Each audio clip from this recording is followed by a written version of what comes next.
Evening students, आप सभी का मेरे क्लास सिलेबस गाइडेंस में स्वागत है। आज हमारा टॉपिक है एटॉमिक रेडियाई, मतलब एटॉमिक परमाणविक त्रिज्या। तो चलिए हम अपना पढ़ाई स्टार्ट करते हैं। तो आप जैसे देख रहे हैं ब्लैक बोर्ड में एटॉमिक रेडियाई लिखा है, परमाणविक त्रिज्या लिखा है। तो परमाणु क्या है? परमाणु किसी भी तत्व का सबसे छोटा कण होता है। और ये देखिए परमाणु के बीच में एक नाभिक होती है और परमाणु में क्या होता है, नाभिक के चारों ओर बहुत से कक्ष होते हैं जिसमें इलेक्ट्रॉन जो है चक्कर लगाते रहते हैं इस नाभिक के चारों ओर। तो हमको उतना डिटेल्स में नहीं पढ़ना है, हमको पढ़ना है परमाणविक त्रिज्या। तो उसका डेफिनेशन क्या है? किसी भी परमाणु के, मान लीजिए ये एक परमाणु है, ये किसी भी परमाणु के बाह्यतम कोश के इलेक्ट्रॉन व नाभिक के बीच की दूरी को परमाणविक त्रिज्या कहते हैं। जैसे मान लीजिए ये एक परमाणु है जिसका नाभिक को मैंने प्लस साइन से बताया है। ऐसे नाभिक को प्लस साइन से ही बताया जाता है। क्यों? क्योंकि नाभिक जो होता है प्रोटॉन और न्यूट्रॉन से मिलकर बना होता है और प्रोटॉन जो होता है वो पॉजिटिव चार्ज होता है और न्यूट्रॉन क्या होता है, उदासीन होता है, जिसको जीरो से बताया जाता है। इसलिए नाभिक को हमेशा प्लस से ही डिनोट किया जाता है। तो ये नाभिक है और ये देखिए उसका बाह्यतम कोश है, जिसको मैंने देखिए ये 1 2 3 4 4 कोश मैंने आपके सामने ड्राइंग किए हैं। ये ऐसे पूरा गोल होता है, हमने उसका सिर्फ एक ही पोर्शन को दिखा रही हूँ। तो यहाँ से मान लीजिए नाभिक से ये मैंने एक इलेक्ट्रॉन लिखा है, इसकी दूरी या फिर नाभिक से द्वितीय कोश की दूरी या नाभिक से थर्ड कोश या फोर्थ कोश की जो दूरी होगी वो होती है परमाणविक त्रिज्या। जैसे आप लोग देखे होंगे ये एक सर्कल है, सर्कल के बीच में एक पॉइंट होती है जिसको हम केंद्र बोलते हैं। इस केंद्र से उसकी परिधि तक की दूरी को हम बोलते हैं, क्या बोलते हैं? त्रिज्या। और इस त्रिज्या को जब हम दुगुना कर देते हैं तो ये उसका व्यास निकल आता है। तो सेम चीज इसमें भी वही होता है, क्योंकि उसका नाभिक मान लीजिए केंद्र है और केंद्र से उसकी जो बाह्यतम कोश है वो उसकी परिधि है, तो उसकी दूरी को केंद्र से यानी नाभिक से उसकी बाह्यतम कोश की दूरी को हम परमाणविक त्रिज्या कहते हैं। अब एक सवाल होता है, तो क्या उसका आकार कितना बड़ा होगा? हम जानते हैं परमाणु गोल होता है, लेकिन उसका आकार कितना गोल, इतना बड़ा गोल माना बहुत बड़ा गोल या छोटा सा गोल या मीडियम साइज का गोल, है ना? हम तो जानते हैं गोल होता है, लेकिन गोल में भी तो उसका एक आकार तो होगा ना, कि बड़ा गोल, छोटा गोल या मीडियम का गोल। तो अब हम लोग उसके बारे में पढ़ेंगे कि परमाणु का आकार कैसे होगा। तो परमाणु का आकार जो होता है कुछ फैक्टर पर डिपेंड करता है। पहला फैक्टर हो गया आपका न्यूक्लियर चार्ज। ये न्यूक्लियर चार्ज क्या है? मान लीजिए ये परमाणु है, इस परमाणु में ये क्या होता है, चार्ज होता है ना? इसको बोलते हैं न्यूक्लियर चार्ज।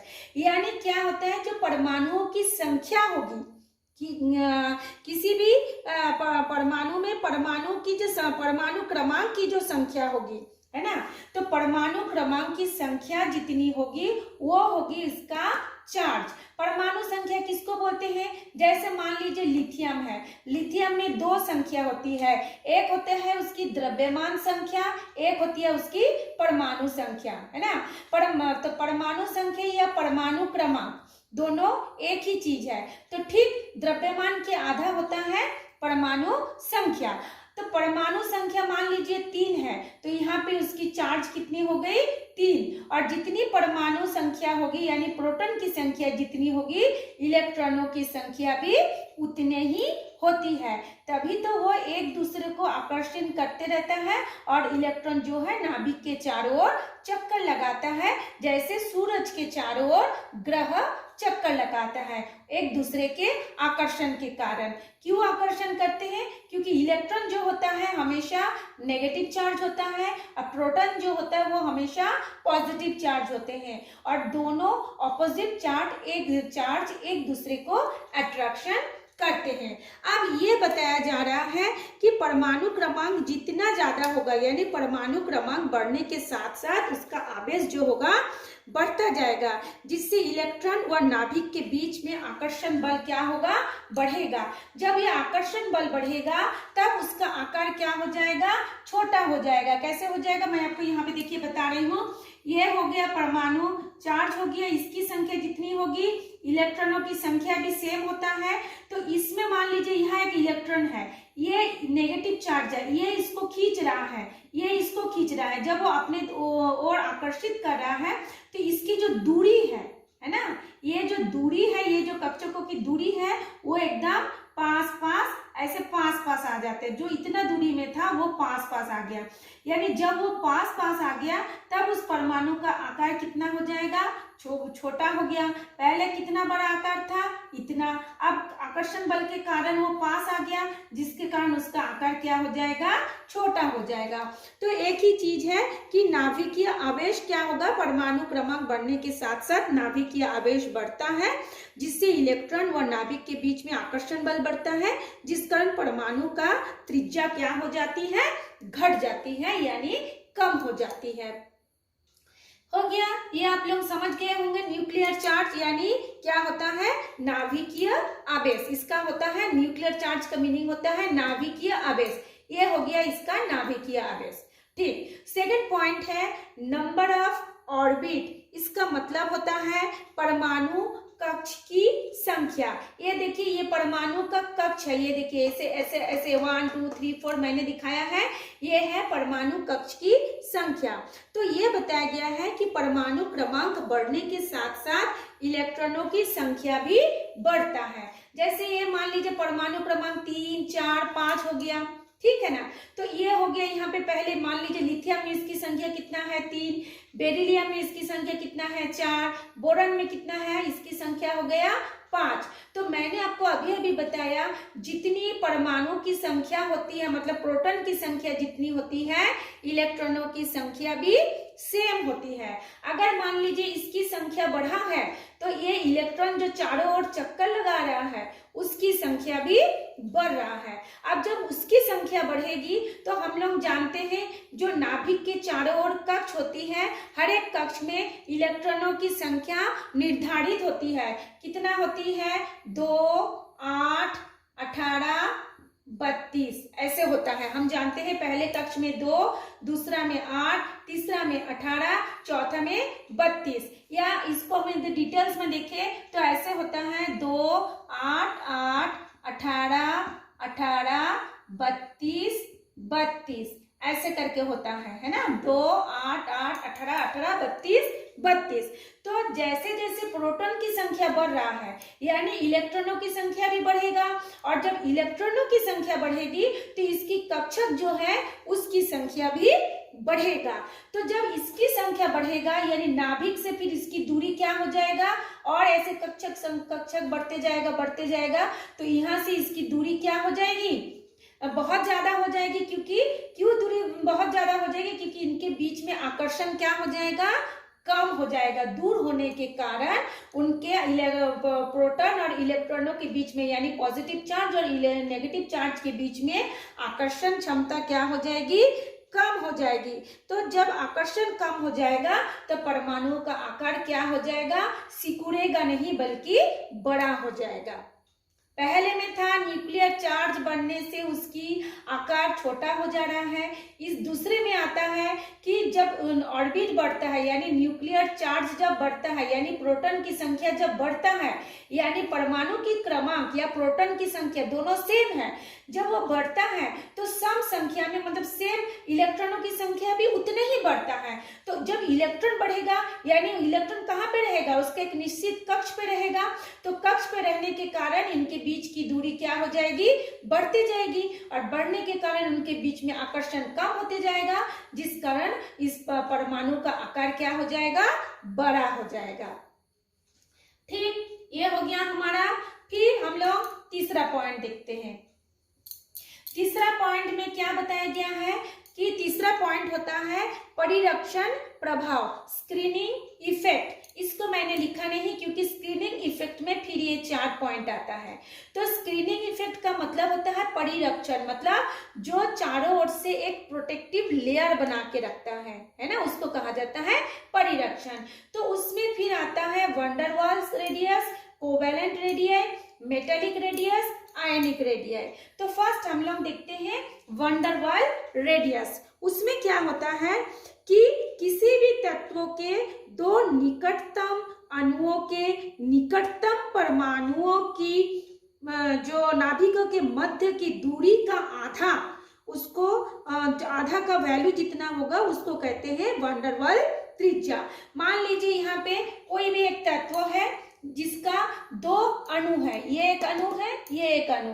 हर एक अणु क्या है, 2 परमाणु से मिलकर बना है। इसलिए देखिए ये एक परमाणु है, ये एक परमाणु है, ये एक परमाणु है, ये एक परमाणु है।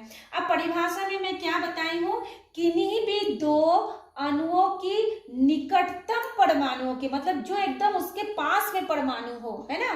तो निकटतम परमाणुओं के नाभिक, ये इसका नाभिक, ये इसका नाभिक, नाभिकों के बीच में जितनी दूरी है उसका आधा, ये देखिए हमने दिखाया है, ये दूरी इतना है और इसका आधा होता है इतना, उसको कहा जाता है वंडर वाल्स त्रिज्या, है ना, उसको कहा जाता है वंडर वाल रेडियस। ठीक, फिर से मैं बता दे रही हूँ, 2 निकटतम अणुओं के निकटतम परमाणुओं के क्या बोलते हैं, नाभिकों के बीच की दूरी का आधा को कहा जाता है वंडर वाल रेडियस। हो गया। अब हम लोग पॉइंट पढ़ते हैं कोवैलेंट रेडियाई। कोवैलेंट रेडियाई, मान लीजिए यहाँ पे ये अभी वंडर वाल नहीं है, ये सिर्फ एक अणु है ना। ये क्या है, इसमें था 2 अणु और इसमें क्या बताया है, सिर्फ एक अणु। तो एक अणु में भी 2 परमाणु होते हैं, ये एक परमाणु और ये एक परमाणु। तो 2 परमाणु, एक ही अणु के 2 परमाणुओं के जो नाभिकों के 2 परमाणुओं के नाभिकों के बीच की दूरी, ये दूरी हो गया, बीच की दूरी इतना है, बीच की दूरी का आधा को हम कहते हैं कोवैलेंट रेडियाई, है ना। कोवैलेंट रेडियाई हम उसको कहते हैं जिसको कहा जाता है सह संयोजक त्रिज्या। ठीक है, तो जैसे मान लीजिए हम लोग हाइड्रोजन ले लेते हैं, है ना। जैसे मान लीजिए हमारे पास ये 2 हाइड्रोजन है, ये इसका नाभिक है, तो उसके बीच की दूरी होती है, ये यहाँ से इसके बीच की दूरी होती है 74। तो उसका त्रिज्या क्या होगा, 74 को 2 से डिवाइड करेंगे तो उसका त्रिज्या का वैल्यू आएगा, कितना आएगा, 0.37 आर्मस्ट्रांग आ जाएगा, है ना। तो ऐसे करके हम उसको निकालेंगे। अब दोनों में कभी कभी अंतर पूछा जाता है कि वंडर वाल और कोवैलेंट रेडियाई में अंतर क्या है। तो आप लोग ऐसे ही डायग्राम करके, इसमें 2 अणु के बीच में रहता है वंडर वाल, 2 अणुओं के 2 परमाणुओं के जो नाभिकों के बीच की दूरी, और कोवैलेंट में भी एक ही परमाणु के एक ही अणु के 2 परमाणुओं के बीच की दूरी का आधा। ये आप लोग ध्यान रखिएगा, ये आता है एग्जाम में कभी कभी।